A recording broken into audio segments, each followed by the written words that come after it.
Good afternoon. Welcome to Chamber Talk, brought to you by the Caldwell Chamber of Commerce. I'm Ralph Prestwood, Executive Director of the Chamber. As you're aware, we have primary election coming up on March 15, with early voting for this primary starting on March 3rd.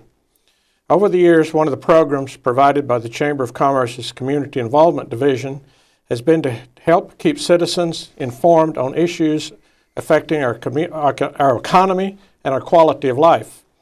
No issue is more important than the people we elect to run our government. Today we will talk to someone who wishes to serve your community as a governing official and who is asking for your vote this March. I have as my guest today Dr. Ken Boham, who is seeking office of the North Carolina Senate District 45. Welcome. Thank you, Ralph. To begin our interview, would you please provide us some background on your life, your education, your career, things along that line, just so we get to know you. Sure, be happy to. And let me thank the Chamber, and thank you for your service with the Chamber, that we have an opportunity to talk and that citizens have an opportunity to hear and see, because I agree with you, this is an extremely, extremely important election that's about to occur. I grew up in eastern North Carolina, which is not too much different than western North Carolina in terms of values and basically how people think and feel. They're both very conservative areas of the state. And I went off to East Carolina, where I received a bachelor's degree in history and political science, and was certified as a secondary social studies teacher. But instead of teaching secondary social studies, I went to work for the Department of Correction as an education specialist, and I was in Central Prison for 14 months, working with inmates there. And from there, I also worked at NC State University for a time. I worked at Wake Tech for 11 years. And in that period of time, I also served as interim president at Mayland Community College. And Mayland serves Mitchell, Avery, and Yancey counties. And in fact, I served as interim president before coming to Caldwell. So I arrived in Caldwell in 1995 and will have been here 21 years this July. And the highlight of my life has been being president of Caldwell Community College and Technical Institute and serving this community. Our service area is Caldwell and Watauga counties, and it's been a highlight of my life, a dream job to be able to do that. I am married to my original wife. Very good. We've been married 32 years. She's a wonderful wife and a wonderful mother. We have 2 children. Stephen and Chelsea. They grew up here. They went to school here.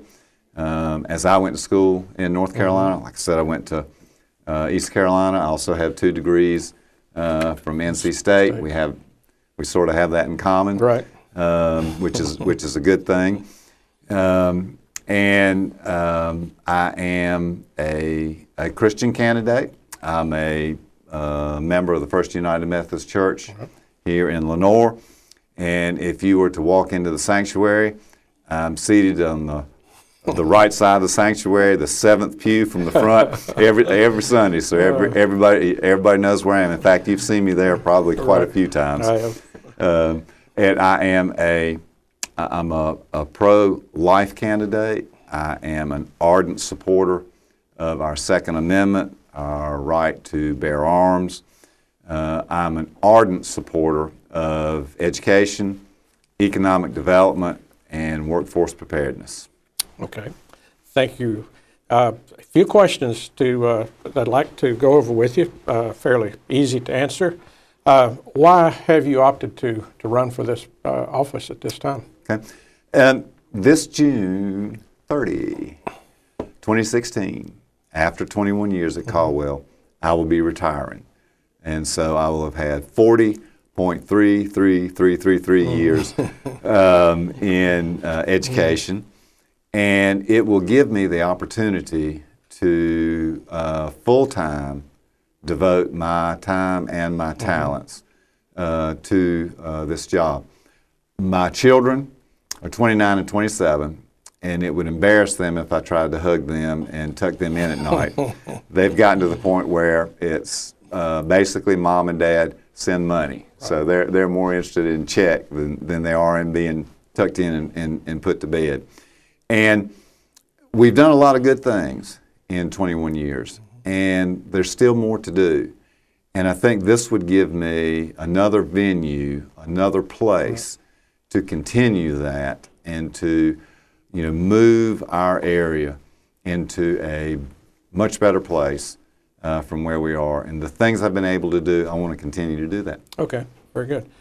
What would you hope to accomplish? Any specifics? Sure. The tenets of my campaign focus on education and economic development and workforce preparedness. I've spent 21 years trying to do that.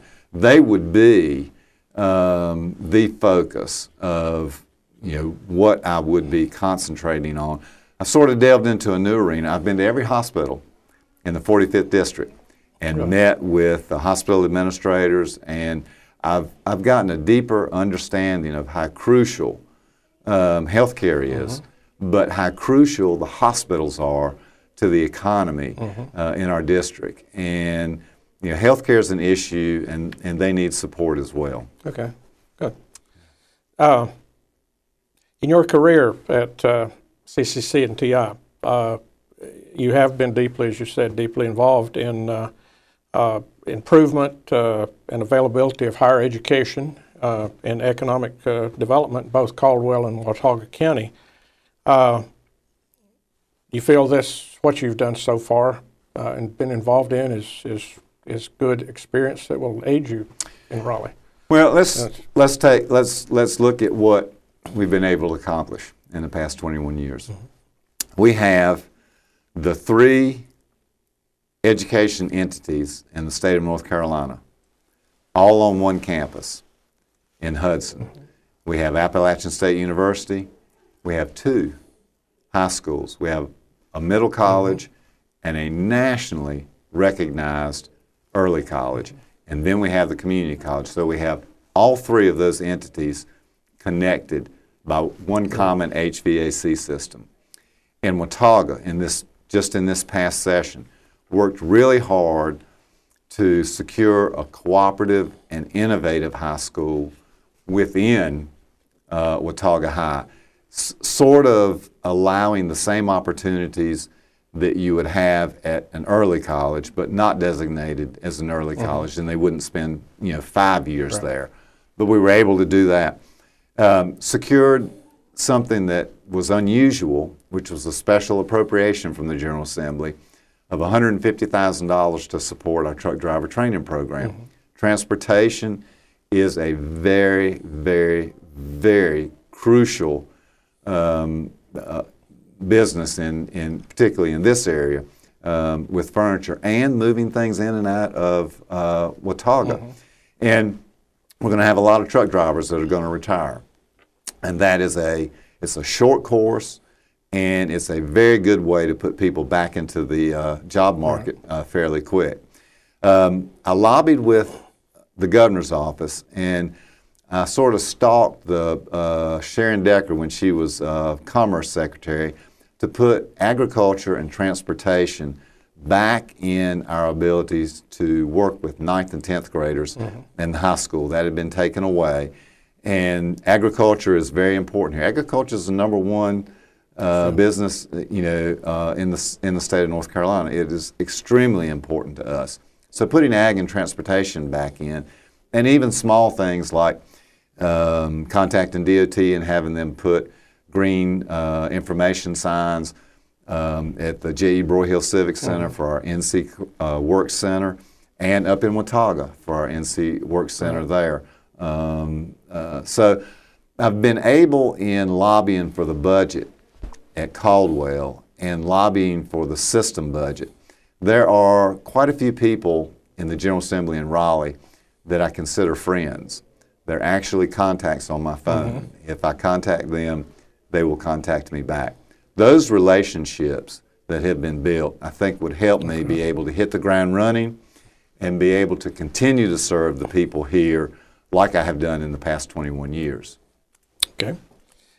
What do you see as the main issues that have to be addressed by the Senate, our state government, during the next several years? Well, and again, I think the things that I have focused upon, in my campaign, certainly education is an issue. Teachers deserve and need to be compensated. And I believe that teachers are well deserving and needing an increase. State employees as well. And sort of what I've done at the college, I would say they are deserving of an increase, and it might be that you would want to tie some performance to that. So it's not just everybody's going to get a certain amount. But I mean, that particular issue of how we compensate quality teachers and how we make sure this state has been known when we sort of emerged from our Rip Van Winkle stage, we really, with the university system, the community college system, and our local school systems, education was a key component in this state. Right. This state was thought upon. Well, we had good roads.